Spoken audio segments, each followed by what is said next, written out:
Hi FPL managers, welcome to FPL Team Talk. In this video we're going to have a look at Kane against Haaland. Over 1 million FPL managers have moved from one to the other. We're going to have a look at the decision. Is it good? What are the options? We're also going to have a look at Tottenham and their fullbacks. That situation, really important for FPL managers. Who are you going to have in that attacking fullbacks that Tottenham have got? Which ones are going to be the best ones moving forward? If you enjoy FPL videos, make sure you hit subscribe, click on that like button, and let's take a look.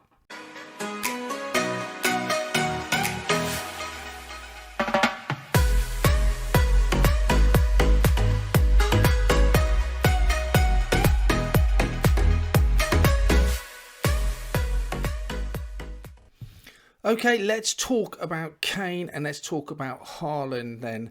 One of the biggest talking points across after game week 1, Kane obviously blanking, Haaland scoring 2 against West Ham. Loads of managers making that transfer across, already done it. If you haven't done any thinking about it, the price range is now, because Kane's gone down to 11.4, Haaland's gone up to 11.6, makes it a little bit more tricky. You're probably going to have to take a hit to do it unless you've got money in the bank already. So it becomes a little bit more of a difficult question as to whether you go across from Haaland to Kane. Let's just recap over the first game week, and let's remember it's just one game week. Haaland got 2 goals away at West Ham. He is on pens now, we know that. That's quite significant, I think. Kane, despite him scoring 4 goals against Southampton, didn't contribute at all. So he walked away with, 2 points. Haaland bagged a double-digit haul, 5 shots in the games. XGI was brilliant. Expected goals 2.7. And Kane, more assists likely than scoring a goal. So I can understand the disappointment from Kane fans over this.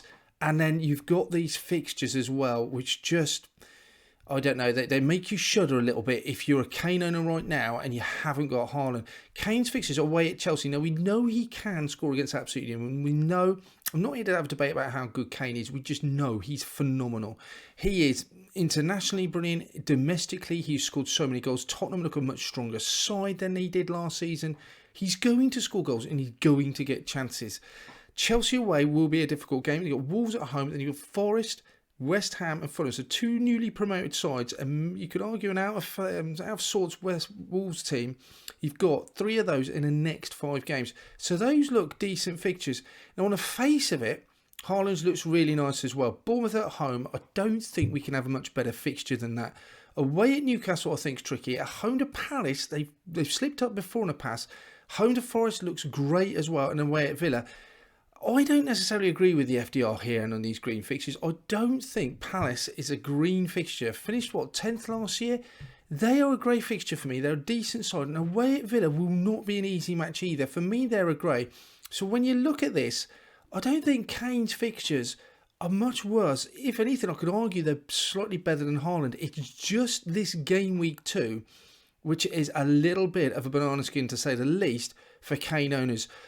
If I was a Kane owner, and it's easy for me sat here, I think, because right now I own Haaland right from the start of the season purely because of this second fixture, I would be worried. Do I then take a hit to go from Kane, releasing funds elsewhere on the side, to go to Haaland? I'm not sure I would, if I'm honest. I think Wolves at home, Forest away is 2 good fixtures. I would then possibly, in game week 6, go to Forest at home to Haaland. Or you could raise, you've got to take a hit to get to him, most of us. I'm not sure I would do it. I think Kane could still score away at Chelsea, but I would be worried. I'm not going to lie to you, I would be worried that Haaland is going to act. The chances are Haaland will outscore Kane. If it was me, I think I would hold my nerve, but yes, it could get messy. You worry about that Haaland to Bournemouth fixture, but the fixtures after that, I think look pretty decent. Away at Newcastle, at home to Palace, don't look as anywhere near appealing as at home to Wolves and away at Forest. Tottenham's 2 games after this week, I think I could possibly catch up. So would I want to go from Kane to Haaland, then back to Kane? No, definitely not. I would be holding. I would just be holding it. I think it's a tough decision. Could go horribly, not going to lie.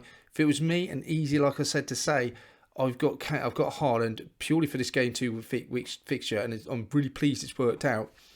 I'm not going to move from Haaland, I think, for that Newcastle. But then again, I don't think I would move off of Kane right now. Just be hoping for the best. But I can totally get it if you're going to move him onto Haaland. Next thing then, let's have a look at the other issue we're looking at with Tottenham. Tottenham have a lot of fullbacks. Start of the season, I was definitely hung up, if you watch the drafts, on Doherty. He wasn't 100% fit or ready for the first game of the season, so I kind of ignored him. Couldn't risk playing him or Perisic for the money when he wasn't going to play. We've seen them come on against Southampton, so they've both got minutes. Sessegnon obviously had a great game. Emerson played well, got an assist in that game. Then we got Chelsea away. I'm not interested in bringing players in for that Chelsea game, but I would definitely be interested in the game after that. Their fixtures look decent. Home to Wolves, we've just seen. If I think Doherty's got a chance of starting that, I will definitely be on. If Perisic, yes, is Sessegnon going to keep his place? Those are the questions. We've got all these on screen are your wing-backs. Undege and Reguilon, at the moment, I just don't think they're part of it. Reguilon has not been even involved in the squad. Undege, or however you say his name, he's going to be loaned back to Udinese, so he's not on the radar. Let's have a look at Perisic. Perisic playing at left wing back then. He has not gone there to sit on the bench. He is Conte's man from Serie A last season. He has said the older players are more reliable though, so almost reflecting on Sessegnon. And Sessegnon had a great game week to start with. So those all point to maybe Perisic might have to wait his time. There's no urgency to bring him back in. I would be really worried at the moment if I'm going on Perisic or if I haven't about his minutes, because Sessegnon's doing that role really well. I wouldn't be as equally happy to sit on Sessegnon. I just think Perisic and Sessegnon will be sharing minutes at the moment. And in fact, if we have a look at what he says about Sessegnon and the pros and cons about him, I'm just not sure whether I could go on either of them. Sessegnon, $4.5 million, obviously saving a lot of money with that move. Like I said, he has already said that the older players in the squad are more reliable. He's had a great first week, but Perisic does appear to be there to be a bit of a mentor to him. Already Sessegnon has said he's got some advice for him. The minutes between the two of them, I'm just not sure. Who's going to keep starting? Is Sessegnon going to keep him out? But Perisic hasn't gone there to stay on the bench. For me, there's just too much unreliability about who's going to get the minutes there. I am not going to go and touch that left-back area. I just don't think it's in a place we go. And then on the other side of the coin, you've got Spence.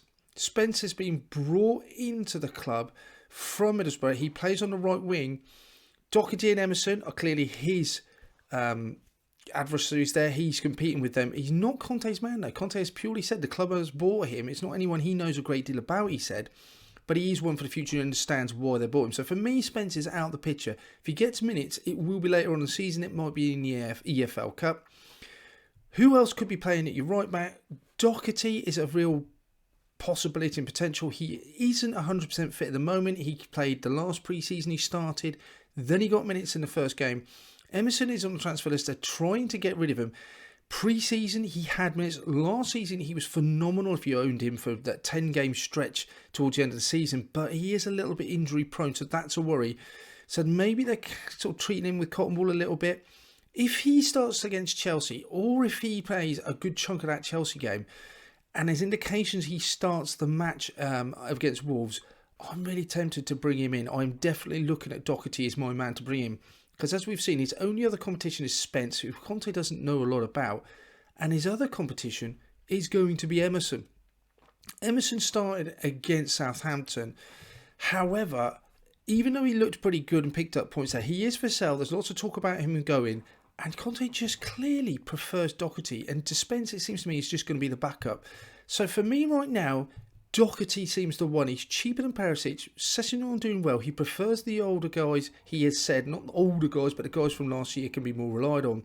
Perisic definitely going to get minutes. But I can't think for a minute Sessegnon isn't going to get minutes either.